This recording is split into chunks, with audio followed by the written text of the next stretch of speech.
Sektori i shëndetësisë në Shqipëri, por në tërësi edhe në Ballkan, gjendet në krizë për shkak të mungesës së stafeve mjekësore e kryesisht të mjekëve, pasi pjesa dërmuese e tyre zgjedhin që të emigrojnë.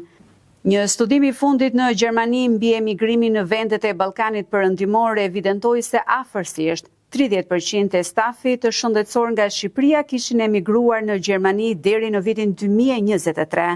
Bosnia dhe Kosova janë edhe më të prekura sipas studimit.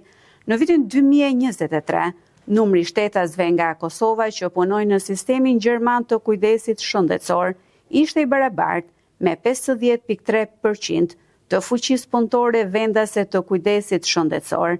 Midis viteve 2015 dhe 2024, punësimi i shtetasve të Ballkanit Perëndimor në sektorin e shëndetësisë në Gjermani u rrit mesatarisht me 27.2% në vit, ndërsa për Shqipërinë rritja është me 17% çdo vit. Gjatë kësaj periudhe presionet e emigracionit mbi sektorin e kujdesit shëndetësor në rajonin e Ballkanit Perëndimor janë rritur. Parashikimet e Kombeve të Bashkuara tregojnë se popullsia mbi 75 vjeç e lartë pritet të rritë ndjeshëm në rajon, ndërsa popullsia në moshë pune pritet që të bjerë.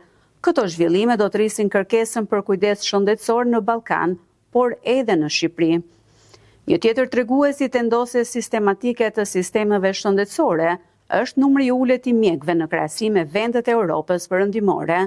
Sipas Organizatës Botërore të Shëndetësisë, Shqipëria ka më pak mjekë në raport me popullsinë. E gjitha kjo më pas përkthehet në ngarkesë pune për bluzat e bardha, për radhë gjata pritje për qytetarët, ndërkohë që situata paraqitet edhe më problematike në zonat rurale.